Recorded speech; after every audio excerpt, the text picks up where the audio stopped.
Bonjour à tous, minasan ohayo gozaimasu, hello everybody et bienvenue dans ce nouvel épisode niveau intermédiaire de mon podcast French by Ear Flansugo no Kikitori.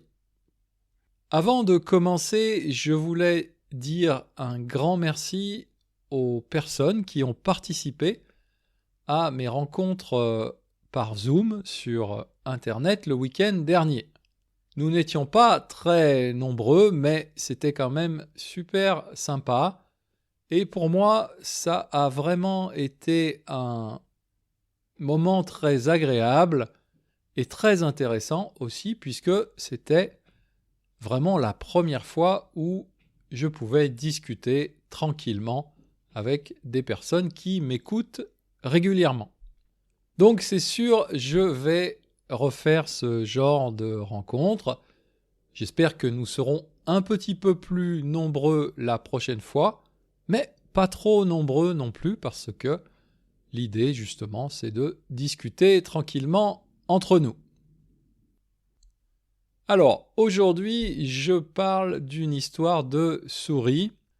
En fait, avant d'être une histoire de souris, c'est l'histoire de Rodney qui est un retraité anglais, je crois même gallois pour être précis, un habitant du pays de Galles.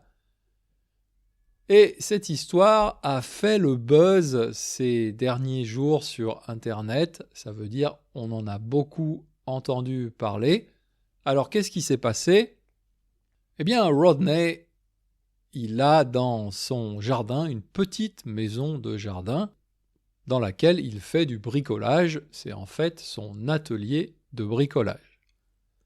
Rodney n'est pas une personne très organisée, il n'aime pas beaucoup ranger, et donc quand il a fini de bricoler, eh bien, il laisse les affaires sur la table un peu partout, éparpillées. On appelle ça éparpillées, c'est-à-dire elles ne sont pas rangées, elles sont un peu partout dans l'atelier et sur la table. Un matin, Rodney retourne à son atelier pour aller travailler et là, grosse surprise, sa table de travail était rangée. Tous les petits objets qui étaient là, qui traînaient sur la table, avaient été rangés dans une boîte. Alors, évidemment, ça l'a un peu étonné, mais il a repris son travail et quand il a fini, comme d'habitude, il est rentré dans sa maison sans ranger ses affaires. Évidemment, vous avez deviné peut-être, le lendemain matin, il retourne à son atelier et même chose, toutes les affaires ont été rangées dans une petite boîte. Alors là, Rodney se dit non, quand même, je ne suis pas fou, il y a quelqu'un pendant la nuit qui range mes affaires dans cette petite boîte. Et donc, il installe une petite caméra pour filmer pendant la nuit ce qui se passe à l'intérieur de son atelier. Et le lendemain, il revient. Évidemment, encore une fois, les affaires sont rangées. Et en regardant la vidéo, qu'est-ce qu'il voit ? Il voit qu'une petite souris est venue pendant la nuit et petit à petit arranger les différentes affaires, les différents objets qui traînaient sur la table. La souris les a pris et les a mis dans une boîte. Je vous mettrai d'ailleurs sur mon site internet cette petite vidéo parce qu'elle est assez amusante et assez mignonne aussi, je dois dire. Alors en français, on a une expression sympa qui dit « Quand le chat n'est pas là, les souris dansent ». Alors, quand est-ce qu'on utilise cette expression ? Par exemple, dans un bureau, dans une société. Quand le chat n'est pas là, c'est-à-dire quand le patron, quand le chef du bureau n'est pas là, les souris, donc les souris ici, ça veut dire les employés de ce bureau, dansent. Les souris dansent, ça veut dire que, en fait, elles s'amusent. Donc, les employés, les souris, quand ils sont tranquilles, quand il n'y a personne qui les surveille, qui les regarde, eh bien, elles dansent. En tout cas, c'est le sens de cette expression, mais avec cette histoire de Rodney et de sa souris, on pourrait aussi dire « Quand le chat n'est pas là, les souris rangent ». Alors évidemment, cet article, cette histoire est devenue très populaire sur Internet. Et comme souvent dans ces cas-là, qu'est-ce que font les journalistes? Eh bien, ils appellent un scientifique, un expert pour connaître son avis. Et j'étais assez surpris de lire ça, mais il y a des scientifiques qui sont des experts dans la neurologie des souris, c'est-à-dire dans l'étude du cerveau des souris. Il y a quand même des métiers assez surprenants dans ce monde, mais on a demandé à un spécialiste des souris, du cerveau des souris, qu'est-ce qui se passe à l'intérieur du cerveau de cette souris? Pourquoi est-ce qu'elle range les affaires de Rodney?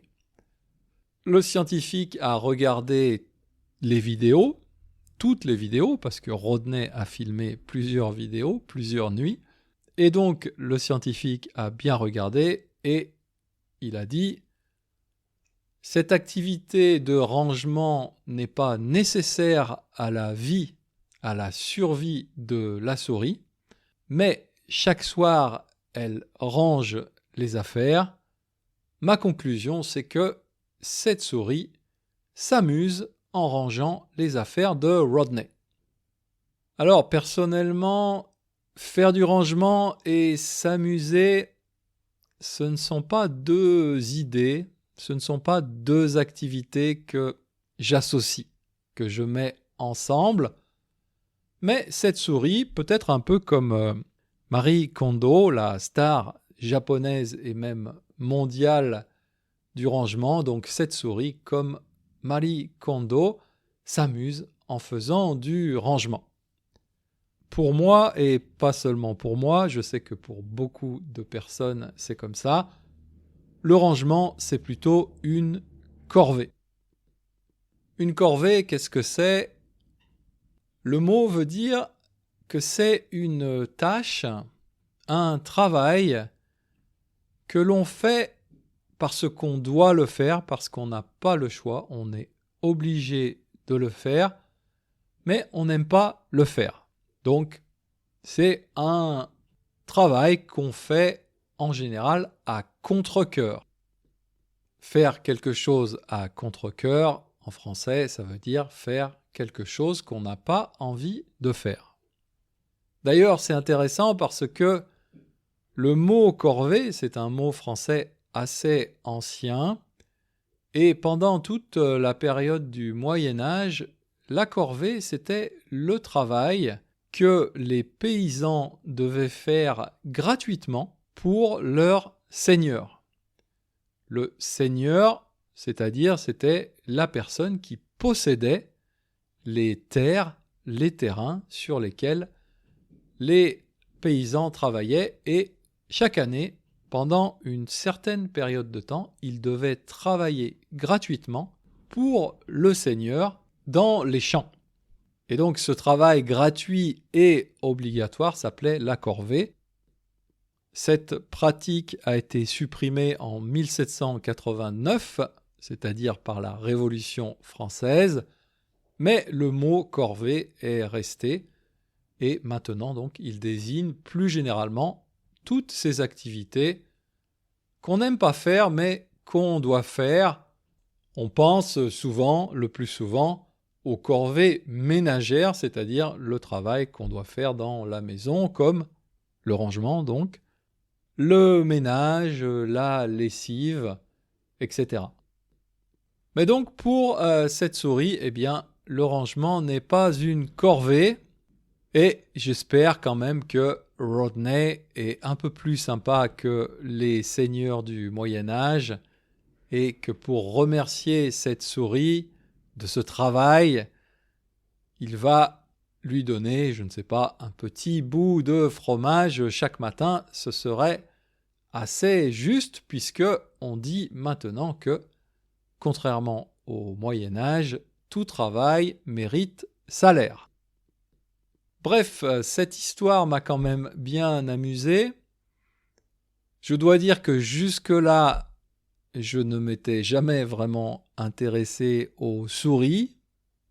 Je ne trouvais pas que c'était un animal particulièrement intéressant. Mais là, maintenant, je me dis, eh tiens, si je prenais une souris comme animal domestique, elle pourrait, pendant mon sommeil, faire du rangement, et pourquoi pas, si elle est particulièrement motivée, je pourrais aussi lui laisser ma vaisselle ou le ménage. Ce serait assez pratique. Voilà, c'est tout pour aujourd'hui. J'espère que pour vous, apprendre le français n'est pas une corvée. J'espère que vous vous amusez en apprenant le français, comme cette souris s'amuse en rangeant. En tout cas, c'est un peu dans cet esprit que je fais ce podcast. Et donc, en attendant la prochaine fois, je vous dis à bientôt, Mata Jikai.